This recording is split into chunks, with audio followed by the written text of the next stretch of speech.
Tonight, we're going to have the penultimate college football playoff rankings. This will be our final look at how the playoff committee views all these teams before championship weekend. For a number of these teams, there is a chance this might be it for them. With some of them not playing this weekend, they won't have a final opportunity to improve their resume.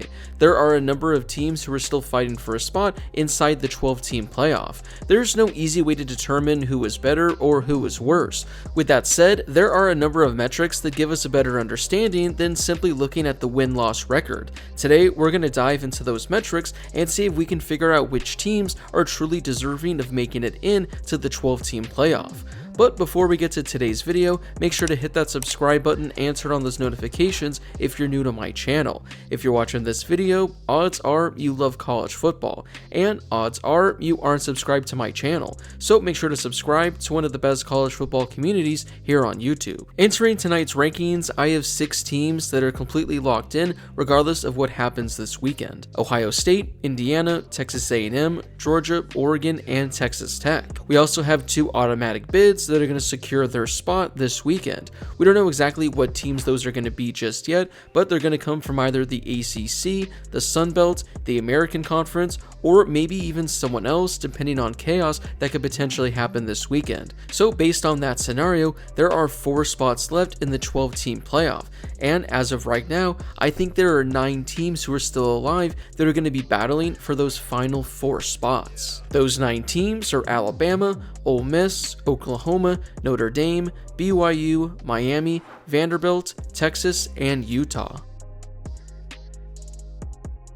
The first thing we're going to take a look at today is how these 9 teams fared when playing top 40 teams based on their FPI rankings. Now, for those of you that don't know, FPI stands for Football Power Index. It measures the team's true strength on net point scale and their expected point margin versus average opponent on neutral field. In other words, it's a very advanced metric that tries to determine who the better teams are in all of college football. And here's how these 9 teams have done against top 40 FPI teams. Alabama and Oklahoma lead the way, as they each went 7-2. You then have Miami and Vanderbilt, who are tied at second, as they each went 5-2. Ole Miss and BYU, they each went 4-1. Texas went 3-3, Notre Dame went 2-2, and Utah, they went 1-2. So when looking at just this metric alone, the teams that stand out are Alabama and Oklahoma, as they won 7 games against top 40 teams. Right behind them, you have Miami and Vanderbilt, who won 5 games as well. Again, you can make whatever you want when looking at this graphic, but Alabama, Oklahoma, Miami, and Vanderbilt,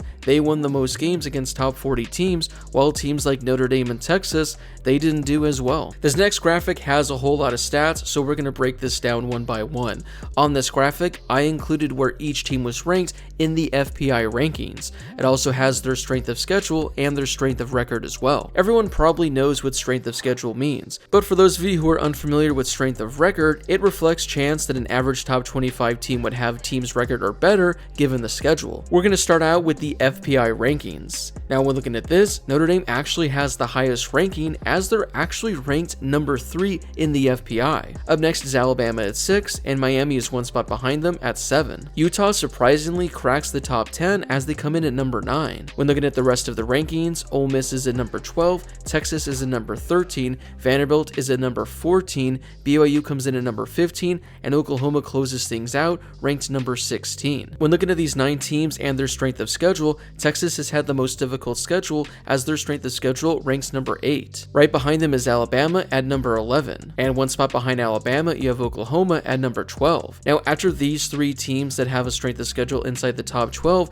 we have quite the gap between the next remaining teams. Up next, we have Vanderbilt, who comes in ranked number 22. After that, we have BYU, they come in at 35. Ole Miss then comes in ranked at 40. You then have Notre Dame ranked at 42, Miami ranked at 44, and you have Utah at the very end with the strength of schedule 57th. Now, when you look at the strength of record, things get a whole lot closer. BYU actually has the best strength of record, as they come in at number 6. You then have Ole Miss, Alabama, and Oklahoma right behind them. Closing things out, you have Vanderbilt, Texas, Notre Dame, Miami, and then Utah. Again, these are three very different metrics that you can use to help your case or that you can use against your case. There's nothing here that is really definitive that I think should get the edge over another. These are just different metrics that help balance out looking at a team's overall resume. Now, what I'm going to do next probably makes absolutely no sense, but I kind of wanted to take these three metrics alone, combine them, and see if those three metrics can give us who the 9 best teams are from the specific group. Again, this is something that probably doesn't make a whole lot of sense, but I thought for the sake of this video, we're going to combine these three and see what the numbers turn out and who the best teams overall are based on FPI, strength of schedule, and strength of record. Now, using this metric, we're going to go one by one when looking at all these categories. Whoever has the highest ranking, they're going to get 9 points for that respective category. Whoever gets the lowest ranking, they're going to get only 1 point for that respective category. We're going to look at these three categories, we're going to add them up, and those are going to be how we're going to determine the best teams based on these metrics. Hopefully that makes sense, because here are the results based on adding those metrics together. Alabama comes out on top, and there's not really a close second. Based on those three metrics, Alabama, they are the best team when looking at those 9. Ole Miss and Texas, they are tied at second with 17 total points. We then have BYU, who comes in ranked number 4 with 16 points. Right behind them with 15 points, you have Notre Dame. You then have Vanderbilt and Oklahoma tied with 14 points.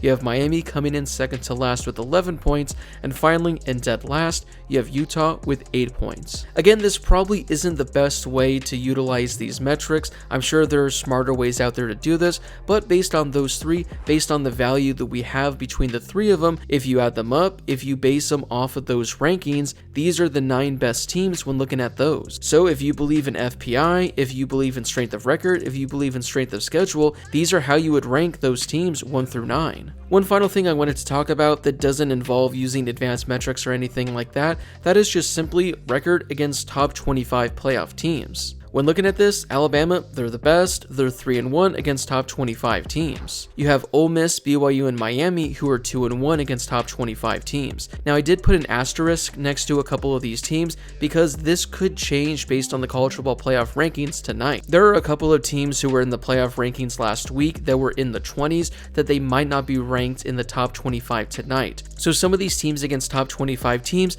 might look a little different after tonight's rankings. But for the sake of this video, I wanted to have their rankings against current top 25 teams. So for example, Miami and Notre Dame, they each have a win against Pittsburgh, who is currently ranked inside the top 25, but after Pittsburgh got blown out this weekend, I don't know if they're going to be a top 25 team anymore. So in this scenario, Miami, they would be only 1-1 against top 25 teams, and Notre Dame, they would be only 1-2 against top 25 teams. So when looking at how things currently stand right now, you have Alabama, Oklahoma, and Texas, who lead the way with 3 top 25 victories. You have Ole Miss and BYU, who are 2-1. You then have Miami and Notre Dame, who might lose a win this weekend and have only 1 top 25 victory, which would join Vanderbilt and potentially knock out Utah. So if you're someone who views top 25 victories as the most important factor, these are how the 9 teams shape out. At the end of the day, it doesn't matter what metric you believe is the best to look at, because your opinion doesn't matter. The only opinions that matter are the people that are part of the College Football Playoff Committee. And I know over the past few years, over the past few weeks especially,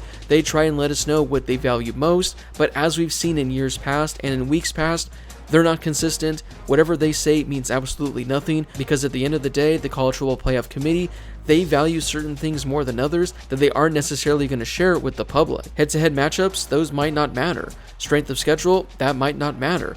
Record against top 25 teams, that might not matter as well. At the end of the day, all we can do is accept the 12 teams the College Football Playoff Committee gives us. While they're not perfect, we can do our absolute best to look at all the different metrics that are available to us and have us try to determine who the 12 best teams are and who the most deserving teams are of reaching the College Football Playoff. Hopefully with today's video, with all these different metrics and everything that I shared, you can determine who you think the most deserving playoff teams are and who you think is deserving of making the 12-team playoff next week. But that does wrap it up for today's video. Who do you think are the 12 most deserving teams making the College Football Playoff? Out of the 9 teams we took a look at today, who do you think should get in and who do you think should be left out? Whatever your thoughts are, let me know in the comment section down below. Before you leave, don't forget to hit that subscribe button and turn on those notifications if you're new to my channel. This is going to be a crazy week where we're going to be doing a lot of talking about the college football playoff. So for all the latest news on how the 12-team bracket is going to look, make sure to subscribe to my channel. Also, don't forget to drop a like on this video as well. It helps out with that YouTube algorithm, and it helps share this video and my channel with more college football fans. Plus, it only takes a second to do. As always, thank you guys so much for watching, and I'll see you all in my next video.